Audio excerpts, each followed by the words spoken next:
دو راستے ہیں ہمارے پاس، یا رحمان کا راستہ ہے یا شیطان کا راستہ ہے۔ کوئی یہ بولے میں بیچ میں کھڑا ہوں، یہ نہیں ہوتا، یہ نہیں ہوتا۔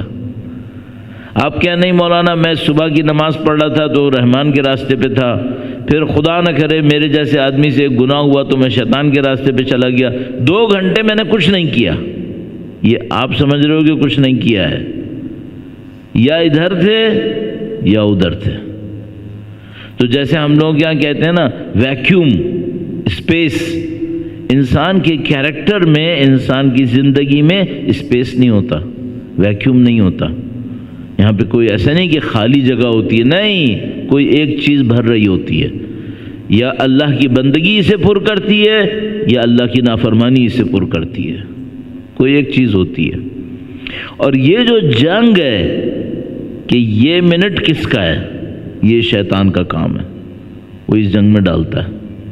تو شیطان میری اور آپ کی 70 80 سال 90 سال زندگی میں سے 50 60 سال جتنی بھی اللہ نے لکھی ہے، 1 سیکنڈ بھی ہمیں اللہ کا بندہ نہیں دیکھنا چاہتا، 1 سیکنڈ بھی نہیں دیکھنا چاہتا۔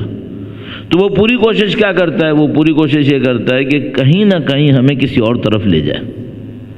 اچھا میں آپ کو بار بار کہوں گا کہ ہم یہ سمجھ رہے ہوتے ہیں نہیں یہ جو وقت تھا یہ خالی تھا، خالی کچھ نہیں ہوتا، یا اللہ کے ساتھ ہے یا شیطان کے ساتھ ہے۔ مثلا ایک مثال عرض کرتا ہوں، درود بھیجے گا محمد و آل محمد پر، اللہم صلی علی محمد و آل محمد وعجل فرج۔ بھائی آج رات آپ جائیں گے انشاءاللہ اچھی نیند سوئیں گے۔ یہ جو کوئی سو رہا ہوگا تو کوئی کہے مولانا یہ جو میں سو رہا ہوں نا یہ ویکیوم تھا، نہ ادھر نہ ادھر، نہیں ایسا نہیں ہوتا، کسی ایک جگہ ہوتا ہے۔ وہ کیسے؟ بھئی آپ وضو کر کے سو، روایت کہتی ہے تمہارا سونا خدا عبادت شمار کرے گا، وضو کر کے سو۔ خدا نہ کرے نعوذ باللہ تعالی کوئی انسان گناہ کر کے گناہ سوچتے ہوئے سو جائے، اب یہ ساری رات اس کی نیگیٹو جا رہی ہے، شاید گناہ نہیں لکھا جائے گا لیکن گناہ کی طرف رجحان بڑھ جائے گا۔ کچھ باتیں میں آپ کی خدمت میں وقت کے حساب سے بھی، اور چونکہ اس سلسلے کی یہاں آخری مجلس ہے تو 1-2 پوائنٹ عرض کرتا ہوں۔ سونے سے پہلے وضو ضرور کر لیں، ہر صورت میں۔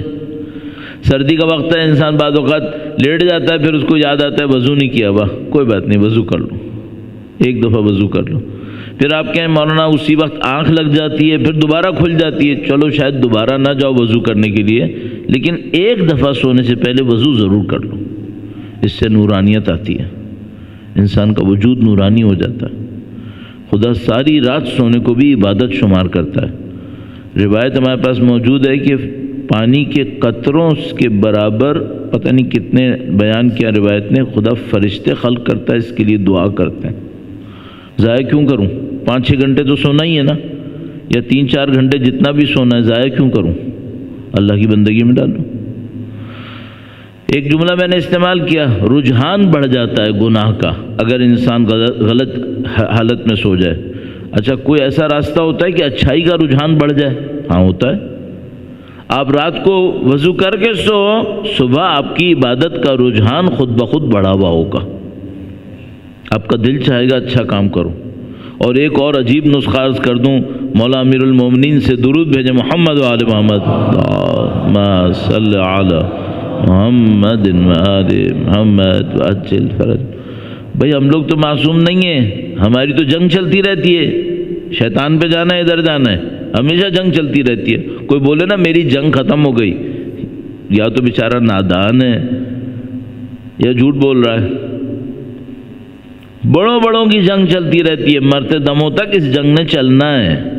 تو کوئی یہ نہیں کہے کہ مثلا میرا معاملہ صحیح ہو گیا، نہیں، کبھی صحیح نہیں ہوتا ہے، چانس ہمیشہ باقی رہتا ہے۔ تو صحیح کرنے کے لیے کیا کریں؟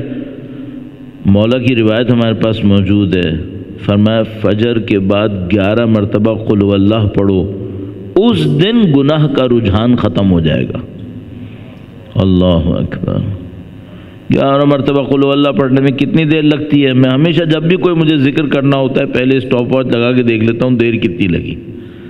پھر مجھ سے شیطان کہتا ہے نا اس کو مس کر دو، تو میں کہتا ہوں نہیں، 1 منٹ کے لیے 2 منٹ کے لیے مس نہیں کروں گا میں. 2 منٹ تو پتہ نہیں میں نے کتنے ضائع کر دینے ہیں بعد میں. مشکل سے 1-1.5 منٹ لگے گا. 11 مرتبہ قل ہو اللہ فجر کی نماز کے بعد. خدا نہ کرے نعوذ باللہ کبھی فجر کی نماز قضا ہو جائے تو کیا کروں؟ جب اٹھے ہو فوراً پڑھ لو، پھر دوبارہ 11 مرتبہ پڑھ لو. جس دن فجر قضا ہو اس دن جس وقت اٹھے ہو فوراً پڑھ لو. کیوں؟ اس دن شیطان کہے گا آج کوئی دعا نہیں پڑھنے کی ضرورت، چونکہ آج تو نماز قضا ہو گئی. نہیں، اس دن پڑھنے کی ضرورت سب سے زیادہ ہے. فوراً قضا پڑھے انسان، اللہ سے معافی مانگے، خدا کیا مجھ سے غلطی ہو گئی، معاف کر دے مجھے. خدا کریم ہے، معاف کر دیتا ہے. اور جو بندہ غلطی کا اعتراف کر کے آتا ہے واپس، خدا اس کو اور جلدی قبول کرتا ہے، اور جلدی قبول کرتا ہے. تو رجحان کیسے بڑھاؤں؟ وضو کر کے سوؤں رات کو. اگر کوئی آیتیں پڑھ کے سو سکتے ہو وہ تو اور ہی اچھا ہے. پھر تو مثلا کوئی ایسی آیت بتاؤ جو سب کو یاد ہو. میں آیت نہیں بتا رہا، میں ایک اور کام کرتا ہوں. تسبیح تو پتہ ہے نا سب کو، 34 مرتبہ اللہ اکبر، 33 الحمدللہ، 33 سبحانہ. سونے سے پہلے تسبیح پڑھ کے سو جاؤ. بیوی کا بتایا ہوا عمل ہے یہ. اللہ اکبر. آج شب شہادت، اب شہادت کی مناسبت سے یہاں پر ہے نا، تو ایک چیز سیکھ کے جائیں، کچھ کرنے کو سیکھ کے جائیں. رات کو سونے سے پہلے وضو کریں، تسبیح پڑھ لیں. صبح فجر کے بعد 11 مرتبہ قل ہو اللہ پڑھ لیں. خاندان نبی نے ہماری زندگی آسان کرنے کے لیے سب کچھ بتا دیا. ہم پہ مرضی ہے، کریں نہ کریں. کریں گے زندگی آسان ہو جائے گی، نہیں کریں گے زندگی مشکل ہو جائے گی. تسبیح پڑھنے میں کتنی دیر لگتی ہے؟ بہت سکون سے پڑھ لو، اللہ اکبر اللہ اکبر اللہ اکبر. 1 منٹ 1.5 منٹ لگے گا، اس سے زیادہ نہیں لگے گا. تو وضو اور تسبیح دونوں ملا کے کتنی دیر لگی؟ 4 منٹ لگ گئے مثلا. بس صبح قل ہو اللہ بھی پڑھ لی 11 مرتبہ، کتنی دیر لگ گئی؟ 1.5 منٹ اور لگ گیا. لیکن ایک فائدہ ہو گیا، ایک سنت امیر المومنین کی، ایک سنت بی بی سیدہ کی. اللہ اکبر. انشاءاللہ خدا توفیق نصیب کرے. درود بھیجیں محمد و آل محمد پر. اللہم صلی محمد و آل محمد وعجل فرجہم. 2-3 روایتیں آج آپ کی خدمت میں عرض کرنا چاہتا ہوں. روایتوں میں بہت ذخیرہ ہے. زندگی بھر کوشش کریں ہر روز ایک روایت کہیں سننے کو مل جائے.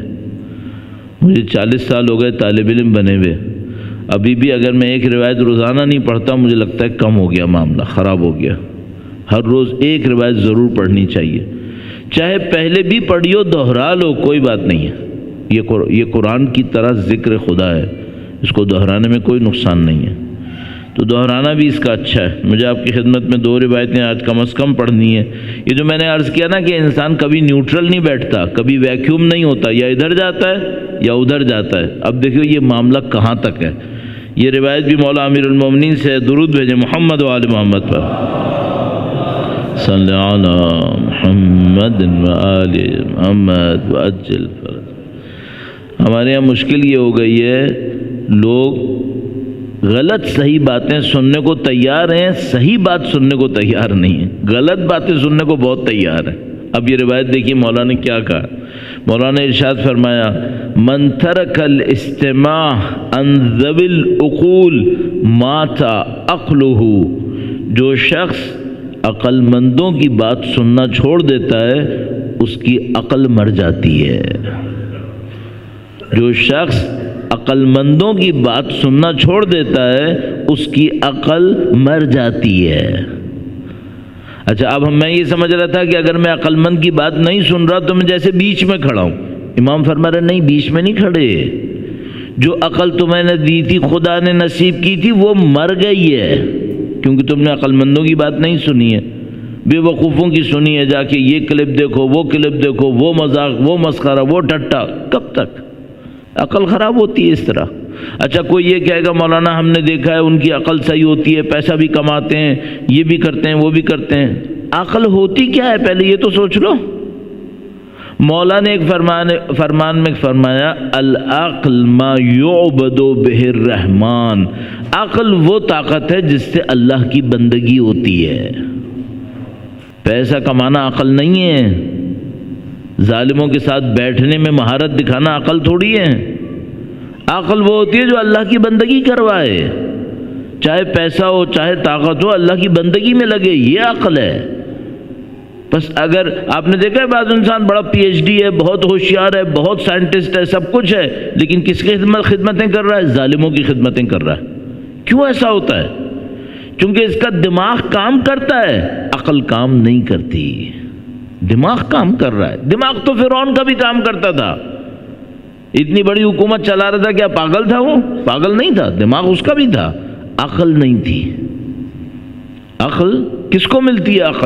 عقل ملتی ہے اللہ کی ماننے سے، اس کے ولی کو ماننے سے، اس کے نبی کو سننے سے. اس لیے میں عرض کر رہا ہوں روایتیں پڑھو، روایتیں پڑھو، ہر روز روایت پڑھو. آپ ہر روز روایت پڑھتے رہیں گے، آپ کی عقل بڑھتی رہے گی، آپ کی بندگی بڑھتی رہے گی. اب فوراً ممکن ہے کوئی مجھ سے کہ مولانا بندگی تو بڑھ جائے گی، میری دنیا کا کیا ہوگا؟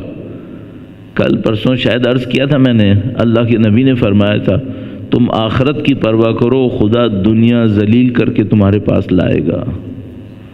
اور میں ایک اور بات عرض کر دوں، خدا انشاءاللہ ایسا بنا دے گا دنیا تمہارے سامنے ذلیل ہو جائے گی، تمہیں دنیا کی پرواہ نہیں ہوگی، پرواہ نہیں ہوگی. یہ اس سے بہتر ہے کہ دنیا ملے اور پرواہ نہ ہو. ایک ہوتا ہے کسی کے پاس سب کچھ ہوتا ہے دنیا میں سے، بعد وہ کہتا ہے مجھے کسی کی پرواہ نہیں ہے، مجھے اور کمانے کی کوئی خواہش نہیں ہے چونکہ پہلے سے ہے. یہ محتاج ہے ابھی بھی دنیا کا، اس کو پتہ نہیں ہے. اصل دنیا سے بے نیازی کیا ہے؟ اصل دنیا سے بے نیازی ہے نہ ہو اور اس کو یہ پرواہ بھی نہ ہو کہ نہیں ہے. کس کی طرح؟ حضرت سلمان فارسی کی طرح، حضرت ابو ذر غفاری کی طرح. جو آتی تھی وہ بھی دے دیتے تھے. کیوں؟ کیونکہ وہ کہتے تھے ہمیں دنیا کی پرواہ نہیں ہے. ہاں البتہ میں نہیں کہہ رہا کہ انسان محتاج بن کے بیٹھے دوسروں کے سامنے ہاتھ پھیلانا نہیں. محنت کرو، مزدوری کرو، کام کرو، عزت سے ساتھ زندگی گزارو. خدا کو میں ابھی روایت میرے پاس موجود ہے، ابھی وقت نہیں، فرمایا اس بندے میں کوئی خیر نہیں ہے کہ جو اپنی عزت بچانے کے لیے مال کسب نہ کرے، مال نہ کمائے. ایک آدمی بے عزت ہو جاتا ہے، کہتا ہے میں نہیں کما رہا. کیا مطلب؟ دوسروں کے سامنے ہاتھ پھیلاؤ گے؟ ہاں ہاتھ پھیلاتا ہے، مانگتا ہے، یہ کرتا ہے، وہ کرتا ہے. امام فرمایا اس میں کوئی خیر نہیں ہے، اس میں کوئی بھلائی نہیں ہے، یہ اچھا انسان نہیں ہے. اچھا انسان کون سا ہے؟ اچھا انسان وہ جو اپنی کما کے کھائے، اپنی کما کے کھائے. حلال کماؤ، حلال کما کے کھاؤ زندگی. دنیا کے پیچھے لالچی اور حریص بن کے مت بھاگو، یہ عزت ہے. پھر خدا اتنا دیتا ہے، بانٹتے بانٹتے تھک جاؤ گے، خدا کے خزانے میں کمی نہیں آتی. پھر خدا نے دنیا چھیننے کے لیے نہیں بنائی ہے، خدا نے دنیا دینے کے لیے بنائی ہے. ہم لوگ چھیننے جھپٹنے کے لیے بیٹھے ہیں یہاں پر. یہ ہماری غلطی ہے، اس سے ہمارا چین چلا گیا، ہمارا سکون چلا گیا، ہمارا اطمینان چلا گیا. تو یہ امام نے فرمایا اگر عقل مندوں کی نہیں سنو گے تو کیا ہوگا؟ عقل مر جائے گی. عقل مر جائے گی تو کیا مطلب؟ اب بندگی کی طرف نہیں جاؤ گے، نافرمانی کی طرف جاؤ گے. اور جس کی جتنی عقل مرتی رہے گی اتنا ہی وہ نافرمان ہوتا چلا جائے گا. اب میں نے کہا کہ ظاہری طور پہ بعض اوقات بہت بڑا پڑھا لکھا انسان ہوتا ہے لیکن عقل نہیں ہوتی، عقل نہیں ہوتی. جیسے مولا سے کسی نے کہا امیر شام کے بارے میں کہ وہ بہت عقل مند ہے. امام نے کہا عقل مند نہیں ہے، مکار ہے، عقل مند نہیں ہے. عقل مند ہوتا تو اللہ کی بندگی کرتا، کبھی ولی کے سامنے شمشیر نہ کھڑا کرتا. جو ولی کے سامنے لشکر لے کر آیا ہے، اس کا مطلب کیا ہے؟ اس کا مطلب یہ کہ اس کے پاس العقل ما یعبد بہ الرحمن، وہ عقل جس سے اللہ کی بندگی ہوتی ہے وہ اس کے پاس نہیں ہے. اللہ انشاءاللہ ہم سب کو عقل دے، انشاءاللہ بندگی نصیب فرمائے، اور اس عقل، شعور اور بندگی پہ موت نصیب فرمائے انشاءاللہ تعالی. درود بھیجیں محمد و آل محمد محمد و آل محمد. عجل فرجهم.